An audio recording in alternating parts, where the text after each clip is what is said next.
Good morning. This is the February 26, 2020 briefing session of the Utah Board of Oil, Gas, and Mining, presented by the Division of Oil, Gas, and Mining. And we'll turn the time to Director Baza. Thank you. Thank you, Mr. Chairman. And again, my name is John Baza, Director for the Division of Oil, Gas, and Mining. We appreciate you here, members of the board, attending this meeting in Salt Lake City. And we also want to say we appreciate your service on this board.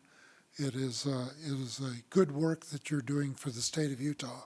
And I don't say that often enough. So thank you for being here and providing your time. This morning we're going to start, we have a briefing provided by Ovintiv, which is formerly Encana. And I think if the representatives of Ovintiv will step up to the table here.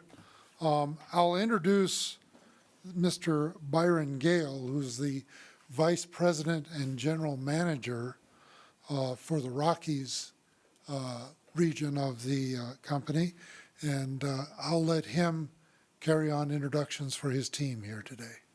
Only thing we ask is that I'm listening to what's being recorded, and so we ask you to just talk closely to the mic. Just move it.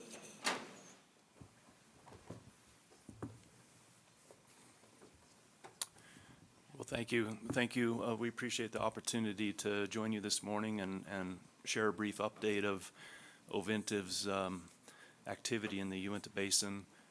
Thank you, John. As John said, I'm Byron Gale, Vice President, General Manager of the Rockies operating area for Ovintiv, and we have a few others from our team here as well. I'll ask them to introduce themselves. Matt Kovich, Manager Development, Uinta Basin for Ovintiv. Good to see you guys again. Yeah, Mark Beach, Senior Manager for Drilling and Completions for Rockies.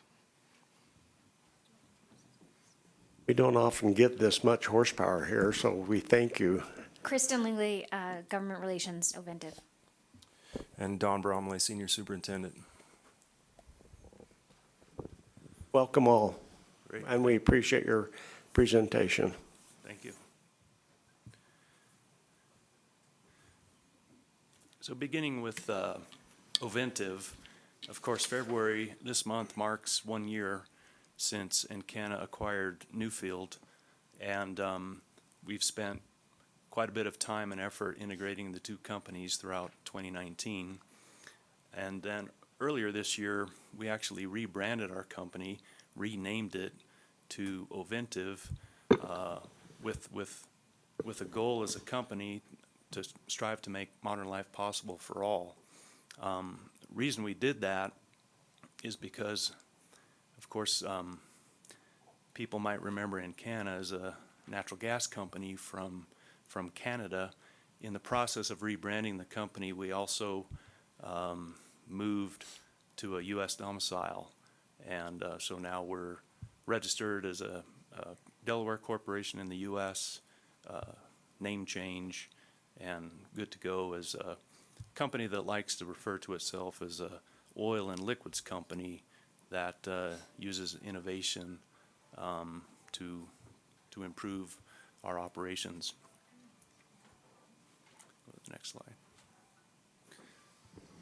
So what we'd like to do next, again, my name is Matt Kovich, is go over the 2019 activity that we've done in each of the spacing areas that we have throughout the years, kind of brief you on the update there, and then we'll go over what our 2020 plans are here on the next slide. So in 2019, we put on production 6 wells. You can see them in the table. We actually reported in the annual report last year for the order of 139-150 on the Knoll wells. But just to give an overview, the program really focused on continuing to delineate the different horizons we've talked to you about, you know, the Upper Castle Peak, Uteland Butte, Upper Wasatch, Middle Wasatch, throughout our acreage to inform our cube development design that we're starting to execute here this year. So if you look at the map, we had 4 wells in order 139-134 spaced area. That was spaced a few years back. We have the Bruce and Evelyn wells that were Uteland Butte 10K, 10,000-foot lateral wells, single well tests, testing plug and perf modern design completions in the Uteland Butte. We have the Leon 17H, which was an Upper Wasatch single well test, again testing modern completion. And then the Mamie 46H was an Upper Castle Peak test that we did this year to get a good 10K test in the Upper Castle Peak interval. And I have a cartoon on the next slide that again shows you all where those horizons sit. And then lastly, we had down in the 4 South area that we refer to as Mighton in the order 139-150 area, 2 Knoll 10K wells, the 11H and 17H. Those were also Upper Wasatch tests to see Upper Wasatch performance just to the south of our Central Basin area in order 139-134. The last spacing order we came to you with early 2019 was order 139-160. There was not any drilling in that area as of 2019. We executed the plan here with these 6 wells in lieu of kind of a prior plan that Newfield had in place out in the west. And if you recall, again, like Byron said, the merger occurred a year ago in the midst of this program. And then what we did is monitored these results and started designing the cube that we're executing today out in the basin that we'll talk about in a couple slides. So that's kind of an update on 2019 activity.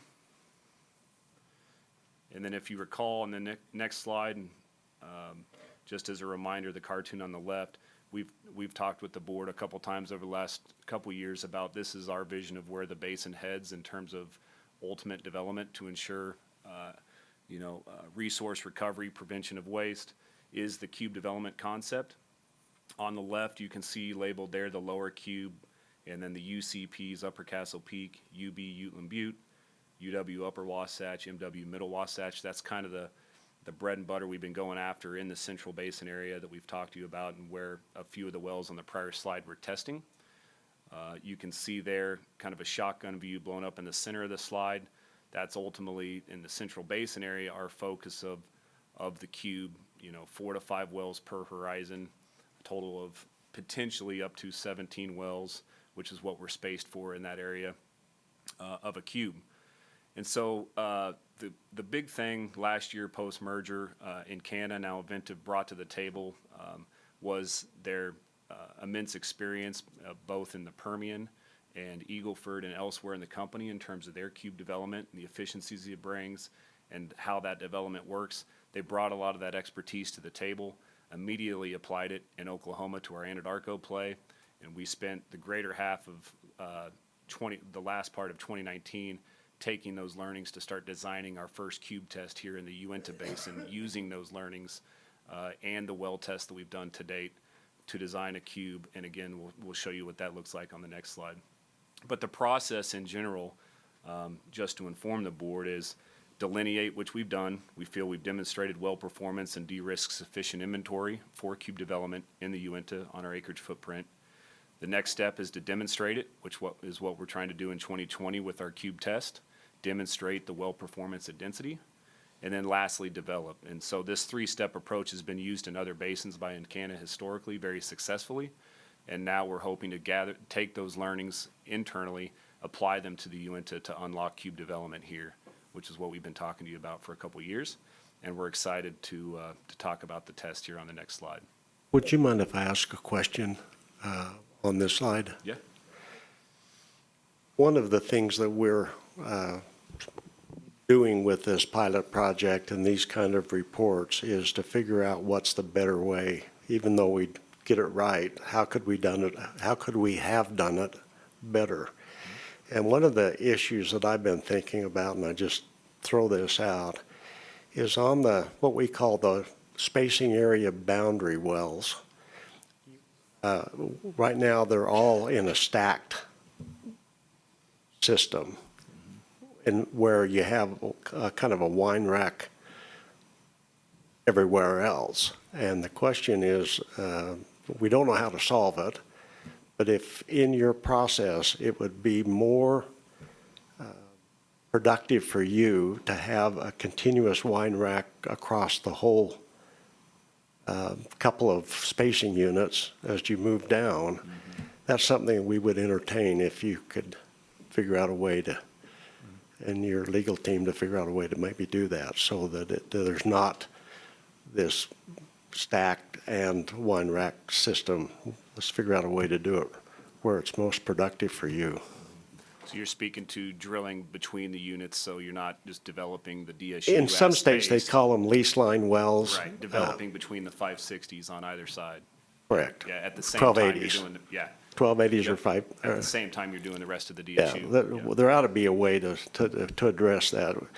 Yep. We haven't had anybody ask us for that, but it is something that we'd like to learn more about as this pilot project Okay. moves to a conclusion. Yep, will do, and we're looking at that for ultimate cube development, get some tests, and then look at what the most efficient development is, and that may be the case of doing it all at once, so you don't come back and drill lease line wells after the fact, yeah. Okay? Thank you for letting me interrupt you. Yeah, no worries, happy to take questions. So if there's no questions, go on to the next slide, turn it over, back to Byron on our 2020 plan. Sure, thank you, Matt. So while our 2020 activity is a modest-sized program, it's a very important program. The cube development concept that Matt referred to, Ovintiv has been successful at this for many, many years in various basins throughout North America, and we believe that it's the right approach and the right fit for the Uinta Basin as well. Not only is it an efficient way to develop subsurface, but even on the surface, it leaves the optimum footprint, drilling multiple wells from one pad, and a very efficient operation. Of course, we did not drill much of 2019 because we felt it was important to really study the subsurface and design this cube. We felt that drilling ahead without a development plan or a blueprint would not be in the best interest of the asset. And so that's much of that work occurred in 2019, and now we're out drilling the cube as we speak, and we'll have Mark provide an operational update on that. It is a 8-well cube, and in the diagram on the right, you can see a gun barrel view of the 8 wells, 1 in the Castle Peak, 3 in the Uteland Butte, 3 in the Upper Wasatch, and 1 in the Middle Wasatch. And what we're really trying to accomplish with this cube development is to drill, complete, and put these wells on production and collect quite a bit of data and science and information as we do that, so we can learn what the optimum density, spacing, and stacking is between the wells in each bench, but also the wells up and down the column. And as we speak, we're about halfway through drilling the 8 wells. I believe we'll have them drilled by the 3rd week of March, and then we'll move into the completion phase. $80 million capital budget. I believe $62 million goes toward drilling and completing the wells. The balance is infrastructure, science, collecting data, and whatnot. There's 2 pads, 2 drilling rigs, each drilling 4 wells as we speak, and we hope to frack the wells during the 2nd quarter and bring the production on in toward the middle of the year. So with that, I'll let on the next slide, Mark talk about where we're at on this project. So just real quick, thank you, Byron. Like you said, we have the 2 rigs. There's a picture of it there on a cold night. This is, if you're not used to looking at these kind of graphs, it's we drill these wells typically, and it takes 3 hole sections to do it, the surface casing, then an intermediate casing that goes around the corner 90 degrees and lands in the zone of interest, and then we drill the lateral, the 10,000-foot lateral, in another hole section, another hole size. So one of the rigs we're able to kind of, once we get our surface casing set on all of them, we're able to drill the intermediate and the laterals, and that's the rig on the right-hand side. That's the neighbor's X26 rig. And it's actually just landed. This is a couple days old. We just are at our TD there on the 3rd lateral. And on the western rig is actually the Patterson 276. We just finished that first lateral on that pad as well. So then it's only got 3 more laterals to do, and then the other one's got a vertical or a intermediate and a lateral to do. Everything's going fine. You can see the blue is the lines are the budget lines, and the red is the actual. So on the one rig with Neighbors, we're a few days ahead, and on the Patterson, we're just a couple of days behind. And so as a wash, it's kind of all on budget, all on time at this point.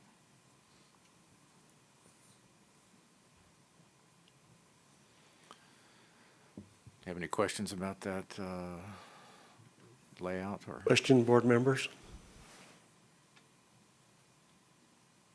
Be understandable. Thank you. Thanks you. for the time. Thank you.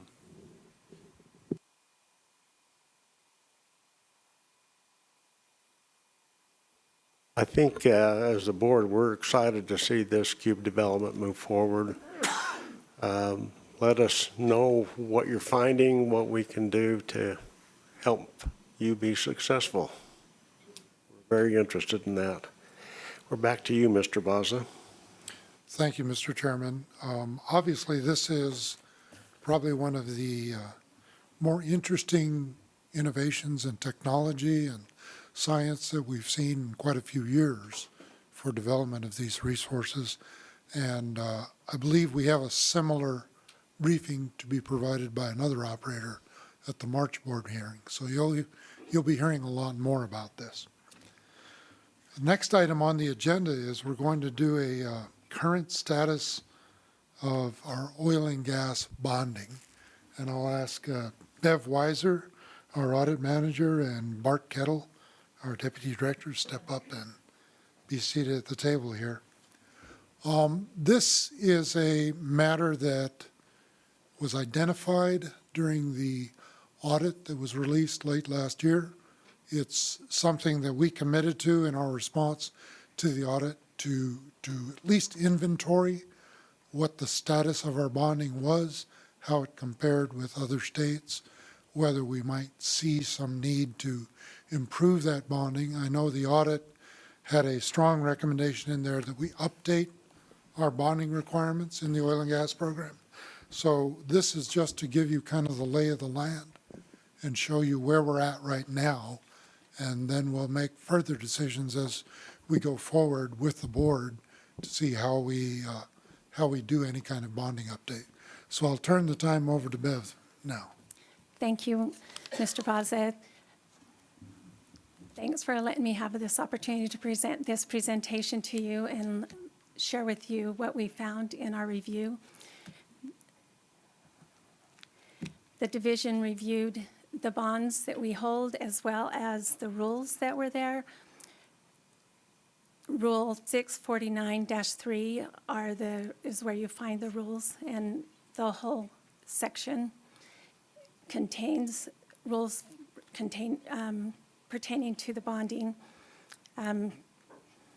We reviewed the bond amounts, bonding rules, and we looked at the things that were included and items that were not included, and the standing of our bonds that we hold. This is a comparison of the surrounding states. We've got, and you can see where the state of Utah stands. We have $60,000 for our higher individual bonds and $1,005 for our lower individual bonds, and we hold a $120,000 bond for our blanket bonds. And just a little side note, that $120,000, the highest number of wells that is on one of those 120,000 bonds is 1,400 plus, which is quite a lot of wells to be on one bond. We've looked at and reviewed the cost that it takes us to plug a well, or that a well is plugged. The deeper wells run anywhere from $120,000 to $150,000. And an example would be an Altamont black wax well that can run us $150,000, and then we would add the mope demope cost to that, and that then the shallow wells can run from 12,000 to 15,000. And a Cisco well is an example of a shallow well, and it can be 15,000. And then we would add the mob-to-mob. And mob-to-mob cost, it depends on the terrain and the location. Can you hear me?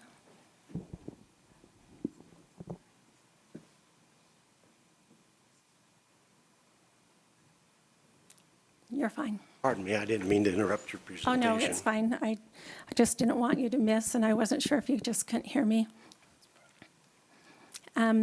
So the mob-to-mob cost can be anywhere from 20 to 30,000, and that depends on the terrain and the location. And an example of those, of the deeper well, is that Altamont Black Wax well is located in Duchesne County, and one of the shallower wells would be located down in, is it Grand County? This is a chart of all of the wells that are in the state of Utah.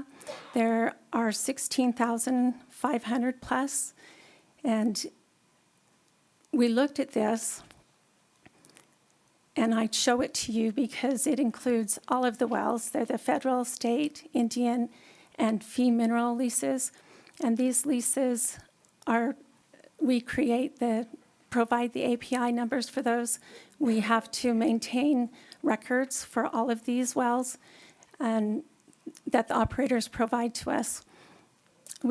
Of those 16,000 plus wells, 4,600 plus are state and fee wells, and those state and fee wells are the wells that we need to maintain bonds on.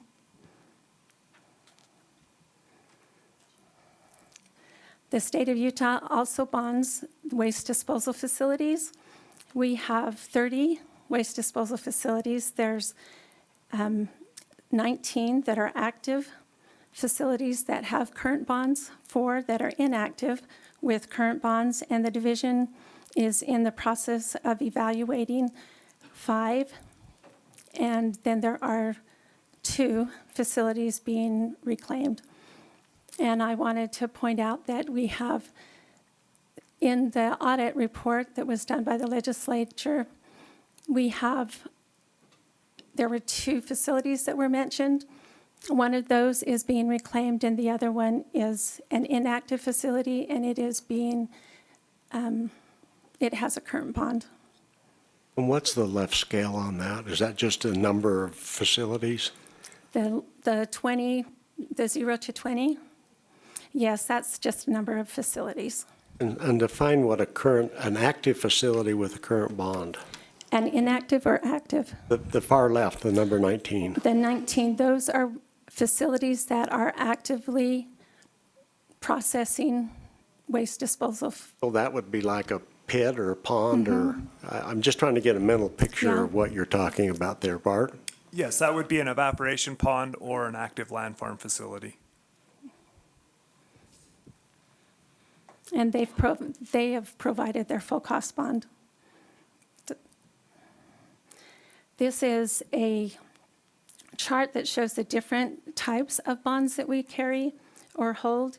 We have cash account, certificate of deposits, surety bonds, and letter of credits. I'm going to focus on the surety bonds because that is the bond that we hold the most. Surety bonds are expected, the corporate surety is expected to hold a rating of A- or better.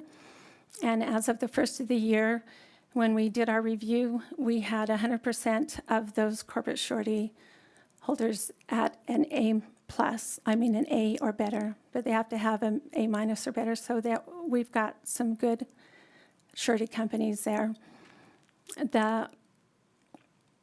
All operators need to be registered with the Division of Corporations, and we have 98% as of the first of the year that are registered. This is the amounts of bonds that we have. For the facility bonds, we have over 24 million, and the plugging bonds, which are our individual, and our blanket bonds are both 9 million, almost 9 million. And then we have our active surface restoration bonds, and that's at 78,000. And those are our SOPA bonds, the Surface Owner Protection Act bonds. And we only have 13 of those. So in summary, due in part to the fact that the last bond review was done in 2002, and given that the division bond amounts are lower than most of the surrounding states, the division recommends that we commence informal rulemaking for Bond Rule R649-3. And that concludes my presentation. If you have any questions. Board members, any questions? I have some that, number one, I'd like to get a hard copy of this, Okay. wouldn't mind. And then the second one, under 40-6-5, 2F of the Utah Code, there's a list of factors that should be considered in the bond, and I'm sure they are. As we go through the informal process, we'd like to make sure that those are addressed, or at least there's a way to say, okay, this part of the bond is for this. It includes plugging, abandoning, board members, repairing the well casing, repairing the well causing waste or pollution, maintain and restore the site, and then to a reasonable extent, protect the surface landowner in case of restoration. We kind of like just make sure that we're covering those and how that is. So that if you could kind of educate us on that as we go through the program. Okay. We would like to do that. We looked at those also. Did you have a question? Mr. Borden, and then we'll just start down the line. Okay, great.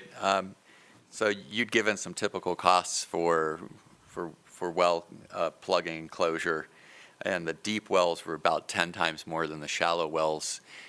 What's the cutoff in depth that you would use for that definition? We actually look at, Dustin, correct me if I'm wrong, we actually look at the depth of the wells.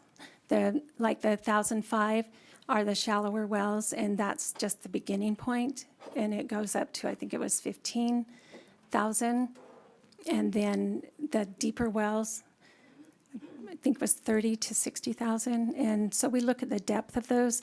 If it's a shut-in TA well, it's handled a little differently. The operators provide us with an estimate and a plan to plug the well, and we will take the 60,000 or whichever is the greatest cost. And of the 16,500 roughly wells in Utah, how many of those would fall into the deep category versus the shallow category? I did not look at that, but I can look at it and give you a breakout of that.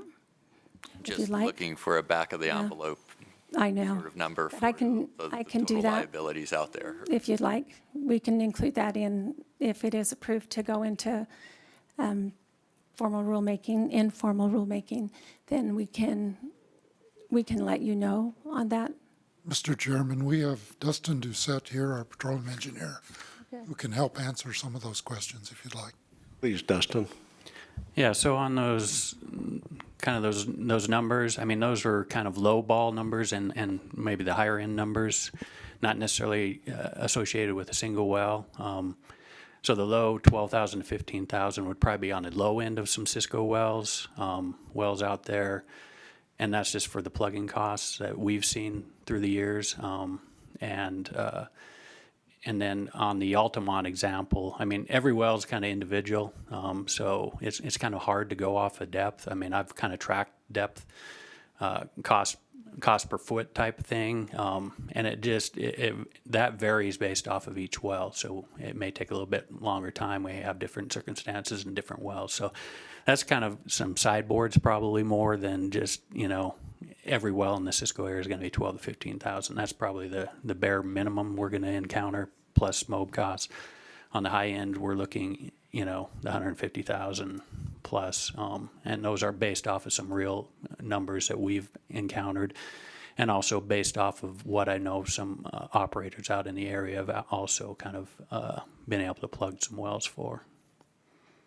And that mob, demob, I assume would be for coming in to do one well, not a group of wells in one area. Correct. Yeah, if we can do multiple wells at a time, that obviously would lower those costs per each well effectively, right? I mean, so we're looking 20 to 30,000 mob costs in most cases. There's some cases we've got some local people that may be able to do it a little bit cheaper, but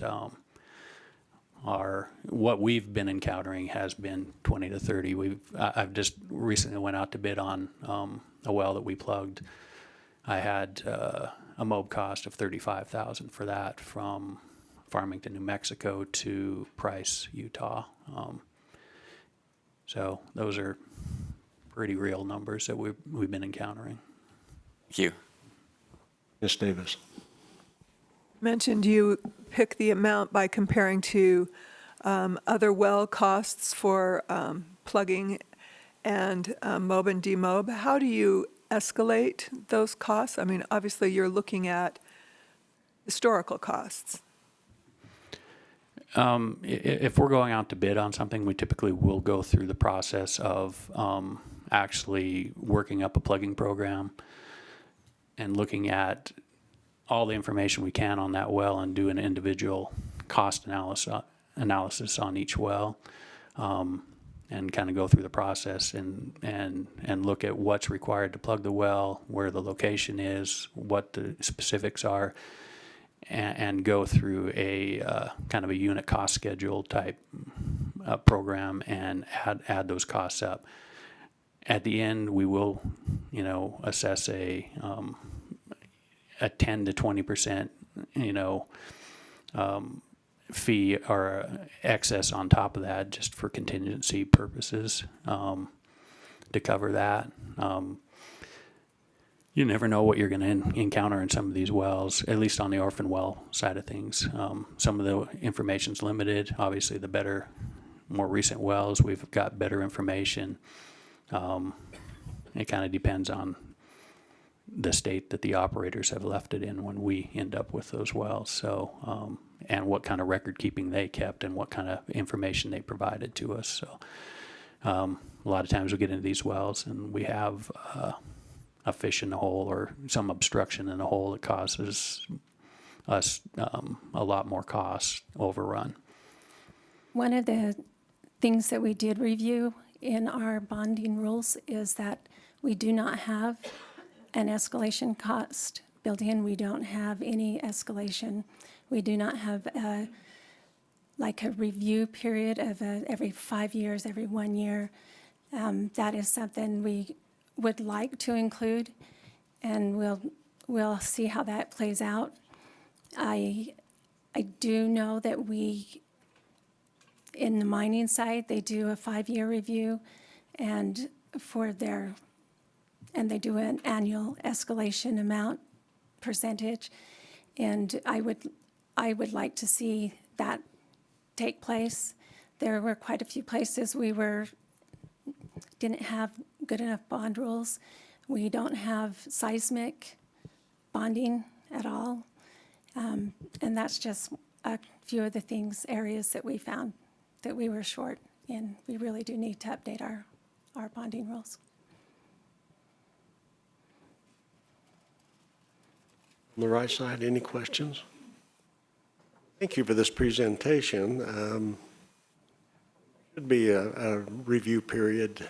The question I have is, okay, if we want to go to informal rulemaking, do we have to do that on the record in the docket? Do we have to? Is there going to be a docket number for this? Is it something that we could start today? We could probably initiate that. We'll talk with our attorneys and see how that process should proceed. Board members, do you feel comfortable suggesting that we move forward with informal rulemaking on this? I'm seeing nods all around, so let's start down that road. And I'm trying to think of what New Mexico just did with their review program. I don't know if it's 3 or 5 years. It was 5, 5? is what I remember. Okay, so let's go down that road. Thank you very much. Thank you. We'd like to call Tom Kessinger to the stand, if you would, and then Natasha, would you are you able to give us a legislative update? Mr. Kessinger, we have heard some interesting things about you.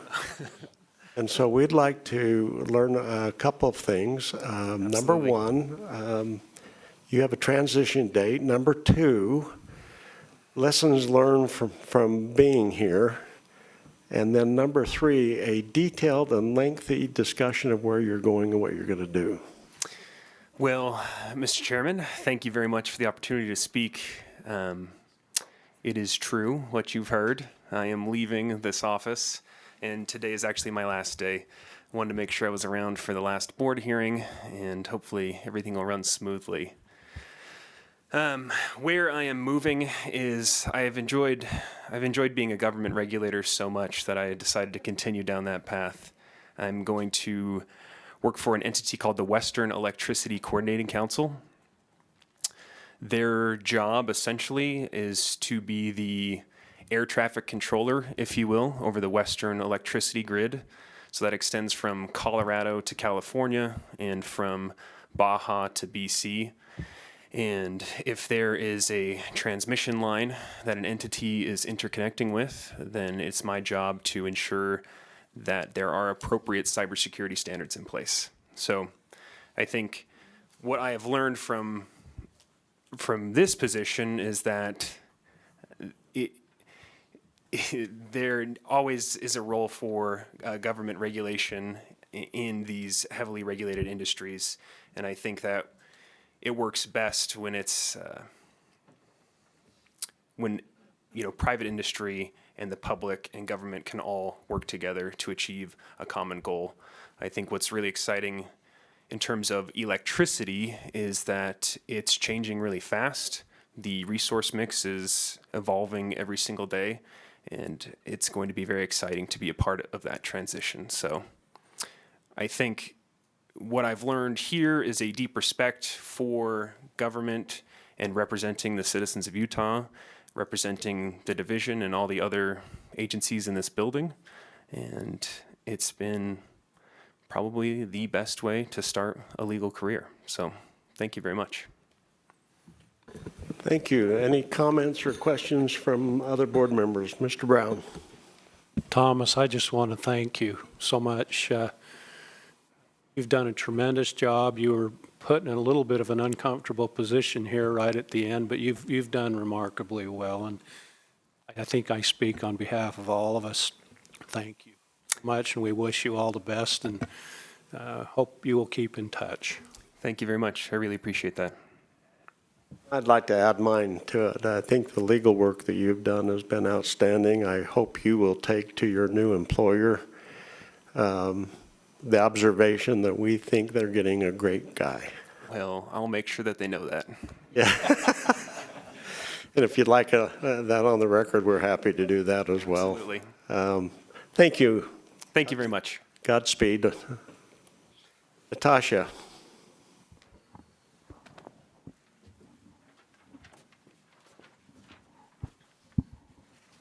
All right. Are there ones you want me to start out with, or do you just want me to? Tell us what's going on. All right. One that we were watching is SB 61, Senator Hinkins' bill for the College of Mines and Earth Sciences. That one has moved out of the Senate. Sorry, moved out of the Senate back to the rules. There was a fairly large fiscal impact with that one, and so I think they're just reviewing that.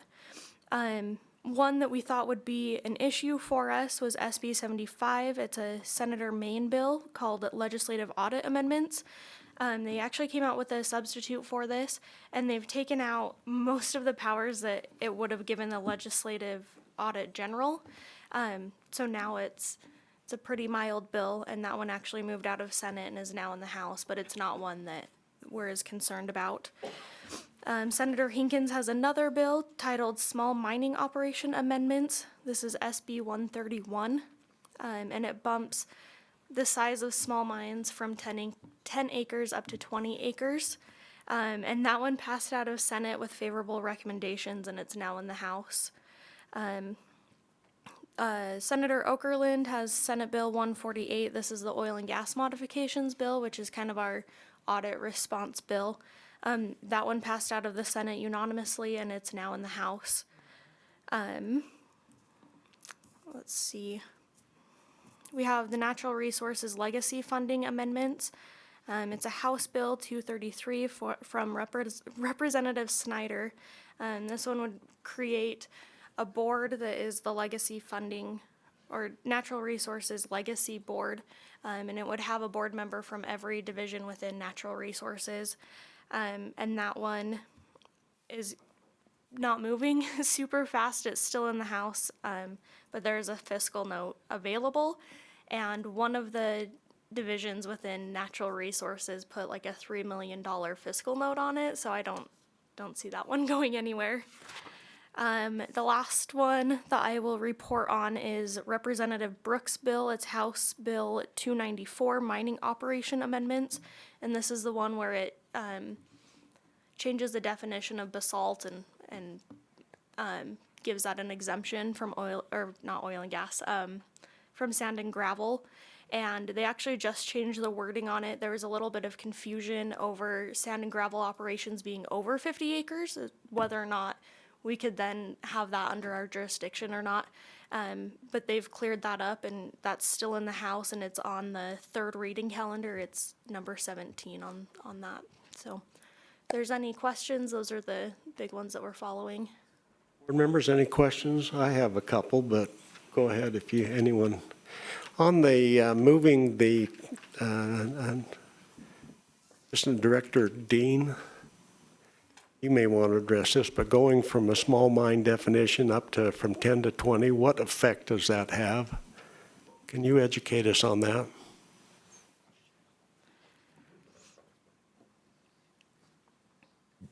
No problem. Thanks, Mr. Chair and Board. Again, I'm Dana Dean, Deputy Director over the mining side of the House. Senator Hinkins' bill will affect about 20 permits that we currently have that are at 10 acres that we'll likely want to expand to 20 acres in an unincorporated area. There may be a smaller number of small mines that are 5 acres right now in incorporated areas that want to go to 10 acres. So we have over 550 active permits.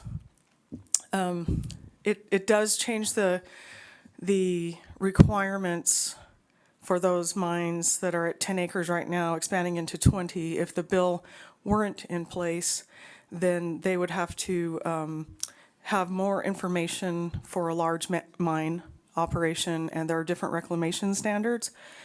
So there are some changes, but right now, like I said, it will affect about 20 permits. We're a little bit concerned about less reclamation standards, and I think we're more concerned about those in incorporated areas, but we'll have to see how it goes. Don't leave yet. Okay. Any questions about that from anyone? The last bill you talked about, is it sand and gravel? Mining operations, the Brooks bill. Oh, the basalt exemption? Yeah, whatever that is. Let's educate us a little bit more about that. Okay. This is an effort to, Representative Brooks, it was listening to his constituency down in Washington County, and there are some operations down there where there's sand and gravel that's exempt from our operations that has some basaltic intrusions that it is more of a bedrock and needs to be blasted, which would then bring those operations into our regulation. And his intent was to keep those as exempt, and only when they are associated with sand and gravel. And that's why that confusion was in that line number 252 of the bill that they changed, and they took that out to make it more clearly just that we're not supposed to be regulating sand and gravel operations. So again, he was responding to a constituent. He feels like this is limited to his area of the state. If I recall correctly, there are about 5 permits that would no longer be regulated by us. The 50-acre limit actually keeps one large operation near Fillmore still in our regulation because it's 127 acres. But there will be some operations that we haven't gotten around to permitting that will now not need to have a permit with us. And so that was his intent, was to keep those as sand and gravel and exempt. When they are not exempt from us or we're not under our jurisdiction, how is the reclamation done on it? The county then does it, or? If anything, it would be the county, yes. So we've been studying this. I have no idea why sand and gravel is exempt. I've tried to bring this issue up and the concerns that go with that being exempt to the legislature. We've had some meetings with one representative who may be before you in the near future talking about rulemaking to improve air quality at some of these operations. But right now, if it's exempt, if it's sand and gravel of a certain size in place, it's very clear in the rules what it means. Then it's exempt from our regulation, and it could be regulated by a county or a city. We recently did a survey that April Abate of our minerals program put together of the counties, and some counties had no idea that they were supposed to be regulating sand and gravel. Other counties were very savvy about it. They require bonding. They have reclamation standards and things like that. So it's kind of a grab bag, and of different counties don't know, and so it's not as evenly regulated as mining that is not exempt would be. So yeah, that's the main answer to the question is, what is the transition? How are you going to bridge from being regulated by us to not, and then someone else out there looking at it? Yeah. So again, there are many sand and gravel operations that are exempt and have been exempt for over 30 years that we don't regulate, and that will continue to happen. And then this basalt bill will add a handful to that. We don't make the law, we follow the law, and if the legislature thinks this is the right way to go, we'll enact it that way. But the exemptions do cause sort of an uneven playing field, in my opinion. I think that the sand and gravel exemption, it's already easier to pick up sand and gravel when it's loose material. You don't have to blast it or crush it, so your business cost is lower, and then you're not regulated by the Division of Oil, Gas, and Mining until you could go for a number of years without coming under regulation. And someone who just happens to be in a more consolidated material has to come to us and be regulated by us. So that's a concern that I've had. I've tried to bring it up with people. The legislature seems to have gone the opposite direction this year. And again, I don't make the law, but we will enforce it the way that the legislature wants us to. And so we're not going to second guess them in any way. And again, it's a very small number of permits And under Mr. this basalt. Chairman, I might say too that even though those sand and gravel operations wouldn't be regulated by us necessarily, there might be other state requirements they have to meet, like air quality, water quality, things like that. I mean, that was another question I had. Sand and gravel operations might have fueling stations. Certainly generate dust.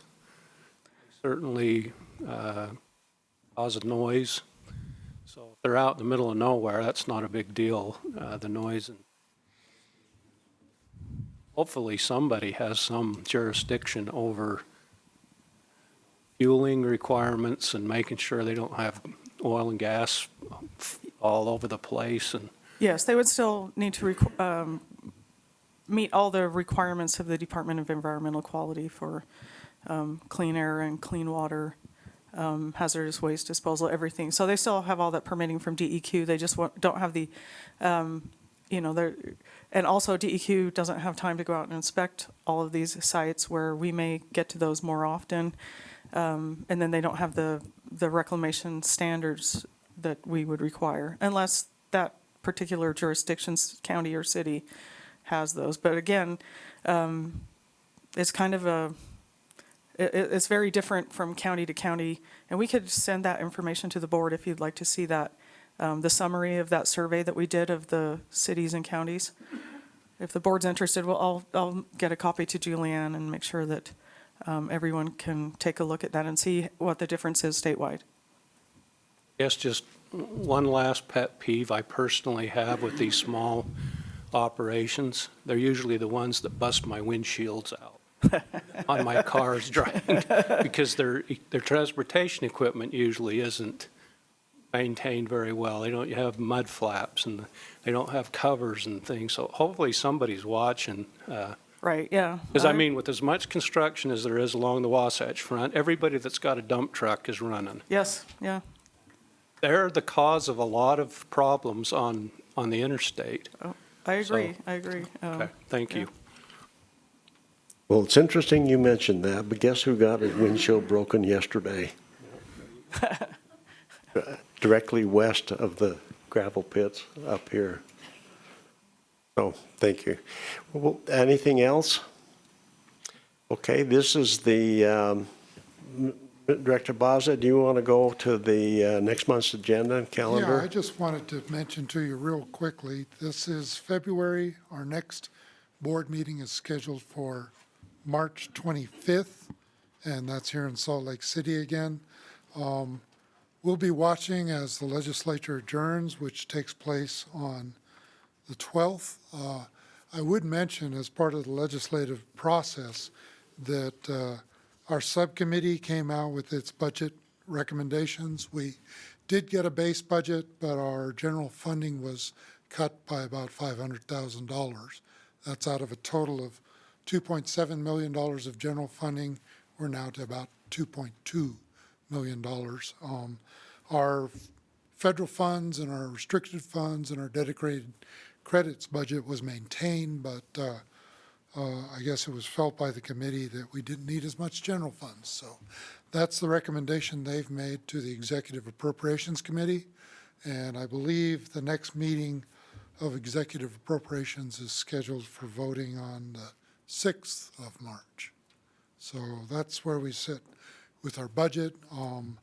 We did have a building block that we requested that was through the governor's office for some dollars to go towards data processing and technology improvements with our database over the next several years, and the subcommittee also did not approve that in their recommendations to the EAC. So we'll be tightening our belts as we go forward in the next year, and obviously if we find ourselves in a difficult situation or a tight spot, we may be approaching the legislature next year for a supplemental appropriation to cover our costs during the year. But that's where we sit with budget and appropriations. In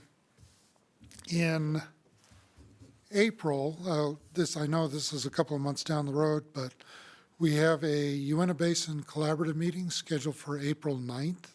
We don't have an agenda for that yet, but we'll keep you informed as we put that together.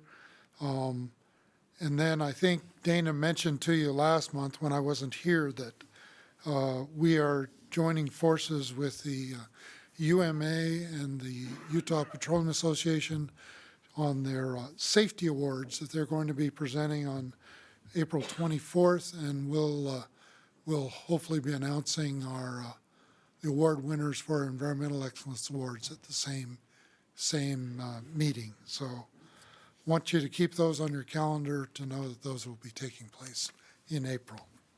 And that's all I had, Mr. Chairman, and I'll turn the time back to you. Thank you very much.